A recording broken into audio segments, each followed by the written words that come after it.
नमस्कार, मैं Hussain Rizvi. Drugs case में आज फिर जया साहा से पूछताछ होगी। सूत्रों के मुताबिक जया साहा ने श्रद्धा कपूर के लिए सीबीडी ऑयल के इंतजाम करने की बात मान ली है।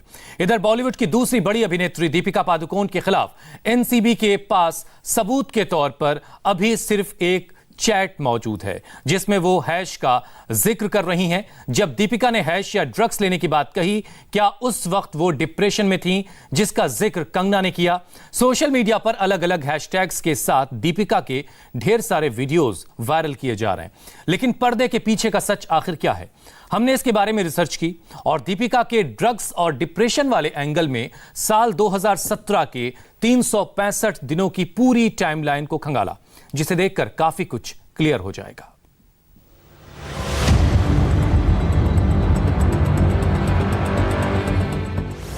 अट्ठाईस अक्टूबर 2017 ये तारीख दीपिका की जिंदगी में एक ड्रग्स चैट की वजह से हमेशा हमेशा के लिए चिपक कर रह जाएगी। सवाल यह है कि 3 साल पहले कथित तौर पर दीपिका ने जब ड्रग्स की डीलिंग की थी, उस वक्त उनकी लाइफ में क्या चल रहा था?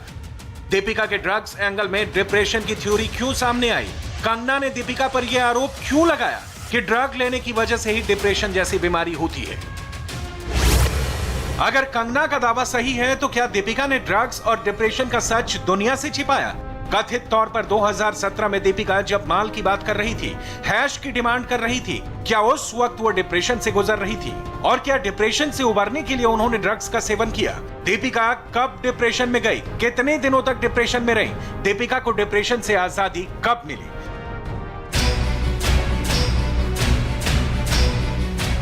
क्या इन सारे सवालों के जवाब में ही छिपा है दीपिका का ड्रग्स और डिप्रेशन वाला deadly combination?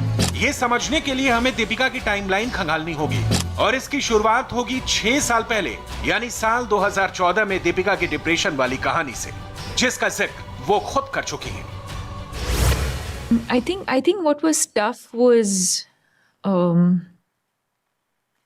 not being able to talk to anyone because I don't think anyone understood what I was experiencing. So if I'd say I'm not feeling, and I didn't know myself initially how to describe it. I've just, all of these terms of, I knew what I was feeling, but I don't think I was able to communicate entirely what I was feeling. Like I knew I had this pittish feeling in my stomach. I knew that I'd be scared to wake up. I didn't want to wake up. I wanted to always, I found sleep. I found comfort in sleep because I felt like that was my escape. And like waking up was a struggle. I didn't enjoy. And in fact, I think that's something I'm still scared of. I don't like the sound of an alarm. So yeah, I think waking up was tough because I didn't want to face a day. Deepika ने यह video साल 2018 में जारी किया था, लेकिन वो 2014 से ही डिप्रेशन का सामना कर रही थी। 2015 में पहली बार दीपिका ने सार्वजनिक तौर पर डिप्रेशन की बात स्वीकार की थी और अगले 3 सालों तक, यानी साल 2017 तक दीपिका डिप्रेशन का शिकार रही। 5 अक्टूबर 2017 को दीपिका ने इंडियन इकोनॉमिक समिट में डिप्रेशन की बात दोहराई थी और कहा था कि मैं ये नहीं कह सकती कि मैं डिप्रेशन से पूरी तरह उबर चुकी हूँ। मेरे दिमाग में हमेशा ये रहता है कि ये बीमारी फिर से वापस आ सकती है। ये मेरे लिए बहुत ही बुरा अनुभव था। पहले मैं दवाइयाँ भी नहीं खाना चाहती थी। मुझे अब भी लगता है ये बीमारी मुझे फिर से हो जाएगी। फिल्में करते करते भी ये फीलिंग मुझ में रहती है। सोचिए, दीपिका ने ये बात 5 अक्टूबर 2017 को कही थी और कहा था कि वो उस वक्त भी डिप्रेशन का शिकार थी और कथित तौर पर ड्रग्स केस में उनका जो मैसेज सामने आया है वो भी 28 अक्टूबर 2017 का ही है। तो क्या कंगना की डिप्रेशन और ड्रग्स वाली थ्योरी सच है? कम से कम दीपिका की ये टाइमलाइन तो उसी तरफ इशारा कर रही है। इस वक्त दीपिका मुंबई में नहीं है, वो आउट ऑफ टाउन है। कथित तौर पर ड्रग्स स्कैंडल में नाम आने के बाद सब यही जानना चाहते हैं कि दीपिका कहां है। Hello? Yes? Yeah. The dress is here. क्या दीपिका ने वाकई में डिप्रेशन दूर करने के लिए ड्रग्स ली? क्या दीपिका ने माल का जिक्र किया? क्या दीपिका ने हैश की सप्लाई करने को कहा? ड्रग्स की मायावी दुनिया में दीपिका का नाम आने के बाद उनका ये वीडियो क्यों वायरल हो रहा है? झकास। दीपिका किस चीज को झक्कास बोल रही हैं? वाट लग गई। क्यों कह रही हैं वाट लग गई? और लोग इस वीडियो को ड्रग्स वाले एंगल से जोड़कर क्यों देख रहे हैं? झकास। Jackass is an emotion. I don't know how to explain it. It's a feeling. Jackass. Jackass. Like amazing, I think. Wow. Super. Superlative. Amazing. वाट लगा दिया. वाट लग गई. वाट लग गई is when you're screwed. Am I allowed to say that? When you're in deep shit. वाट लग गई. हटके. हटके is a situation or a person that's very different. Like that's a hatke person. So that's a very different person or an unusual situation. Are yaar is, oh, come on, like get with it. Bevda is an alcoholic, a drunkard. Hawa aane de means like to give me my space. Don't bother me, give me my space. Dhasu is something that's amazing. Like if someone danced really well, you'd say dhasu. Deepika का ये video जून 2018 का है और इसका ताजा मामले से कोई भी लेना देना नहीं है।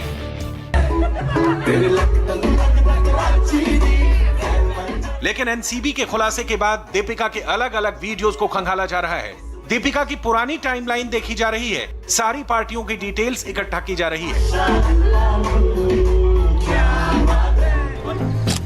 दीपिका और कोको पार्टी के साथ ड्रग्स और डिप्रेशन वाली थ्योरी का कनेक्शन ढूंढा जा रहा है। एनसीबी की जांच में इन सारे पहलुओं की तहकीकात की जा रही है और सारे तार जोड़े जा रहे हैं।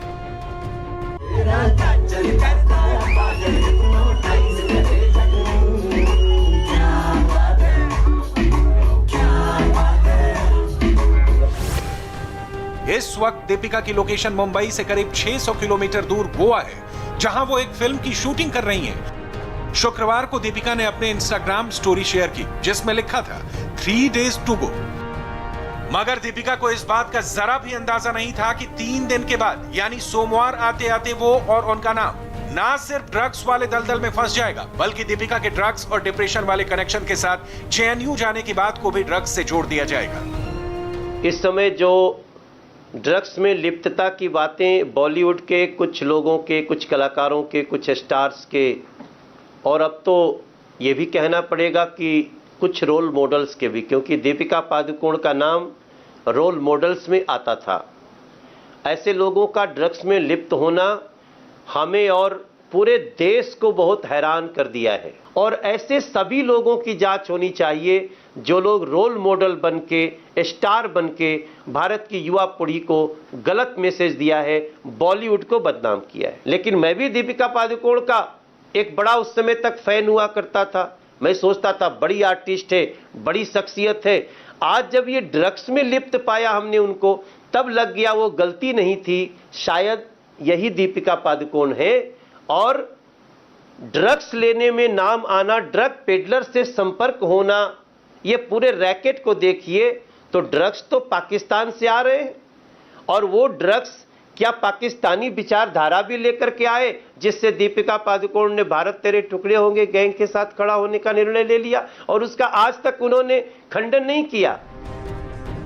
2017 में दीपिका का ड्रग्स चैट सामने आने के बाद अलग अलग तरह की प्रतिक्रियाएं आ रही हैं और अब तो कई लोग करण जौहर के घर हुई पार्टी को लेकर भी सवाल पूछ रहे हैं। वही पार्टी जिसके वीडियो की जांच इस वक्त एनसीबी कर रही है और उसमें भी ड्रग्स वाला सॉलिड एंगल आया था। खास बात यह थी कि दीपिका पादुकोण भी उस वीडियो में दिखाई दी थी। तो क्या दीपिका का ड्रग्स से डायरेक्ट कनेक्शन 2017 के बाद 2019 तक रहा और क्या उनके मोबाइल में अभी और भी राज छिपे हैं? अरे मुझे एक आप बात बताइए कि आप कौन से साल की बात कर रहे हैं? वो 2017 का मैसेज है कि अगर हम इतने अलर्ट हैं तो एक साल पहले जो करण जौहर के पार्टी में घर में पार्टी हो रही है उसमें बड़े बड़े नाम हैं। हमारे देश में ये कहाँ से एंट्री कर रहा है, कौन से देश से या पाकिस्तान से पंजाब पहुँच रहा है, पंजाब पहुँचने तक किन लोगों का साथ है और वहाँ से मुंबई, बॉलीवुड और बाकी दिल्ली आजू बाजू के राज्यों में कैसे पहुंच रहा है, उस पर किसका हाथ है, उस पर बात करना बहुत ज़रूरी है। और मुझे लगता है वो दीपिका हो या कोई भी बॉलीवुड का बड़ा नाम हो, अगर कार्रवाई की बात कर रहे हैं तो सभी के ऊपर एक समान कार्रवाई होनी चाहिए। फिर देख रहा है, आज आंख सेक रहा है, कल हाथ सेकेगा। आज ढील छोड़ रहा है, कल खुद ही रोकेगा।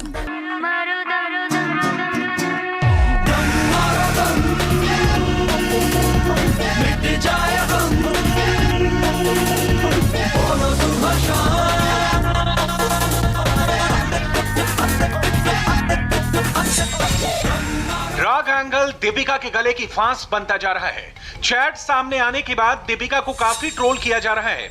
लोग उनके इंस्टाग्राम फोटोज पर कमेंट करके उन्हें ड्रगी बुला रहे हैं, अपना गुस्सा जाहिर कर रहे हैं। इस बीच दीपिका के इंस्टाग्राम पर शेयर की गई एक पुरानी फोटो फिर वायरल हो रही है, जिसमें उन्होंने अपने पति यानी रणवीर सिंह को सुपर ड्रग कहा था।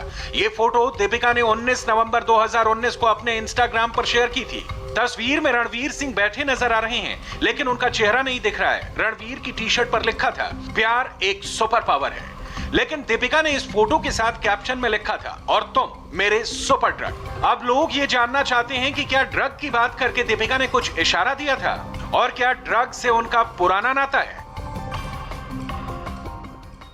जैसे ये चैट में शब्दों का जिक्र हुआ, दीपिका का जिक्र हुआ, करिश्मा जो उनकी मैनेजर उनसे मांग रही थी, उसके बाद तुरंत एनसीबी के कान खड़े हो गए और साफ हो गया कि दीपिका पादुकोण ड्रग्स की मांग अपने मैनेजर से कर रही है, और बाकायदा इसके लिए अमित नाम के शख्स का इस्तेमाल भी हो रहा है। और कब रात को मिलना है, कहाँ डिलीवर करना है, कोको नाम की जगह पे डिलीवर करना है। दीपिका पादुकोण पर इसी वजह से शक की सुई गई, क्योंकि उस चैट में ड्रग्स की बातें हो रही थी, हैश का जिक्र हो रहा था, कहां पर लेना इसका भी जिक्र हो रहा था। और एनसीबी ने पहले पूरी जानकारी निकाली कि कब की है ये चैट, किससे बात हो रही है, उसके बाद ही दीपिका का नाम सामने आया।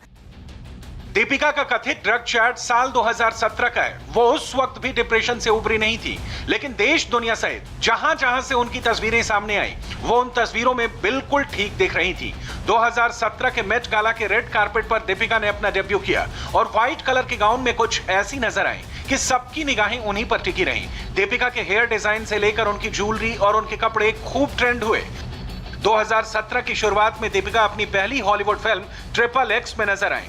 हॉलीवुड में उनके काम की तारीफ हुई। कमाई के मामले में भी 2017 में दीपिका पादुकोण ने रणवीर और प्रियंका चोपड़ा को पीछे छोड़ दिया। ये सब कुछ उस वक्त हुआ जब वो डिप्रेशन से पूरी तरह ठीक नहीं हुई थी, लेकिन कामयाब थी। और इसलिए अब लोग ये पूछ रहे हैं कि क्या कंगना सही कह रही हैं? क्या दीपिका ने जानबूझकर ड्रग्स और डिप्रेशन का सच दुनिया से छिपाया? दीपिका खुद कहती हैं कि 2018 के बाद से उनका डिप्रेशन वाला बुरा दौर खत्म हो गया, और एनसीबी के पास इस वक्त दीपिका का 2017 के बाद का कोई ड्रग चैट मौजूद नहीं है। तो क्या अब दीपिका के ड्रग कनेक्शन का सच पता करने के लिए अब उनके मोबाइल को खंगाला जाएगा? ये सब कुछ जांच के दायरे में है और सबको दीपिका के जवाब का इंतजार है।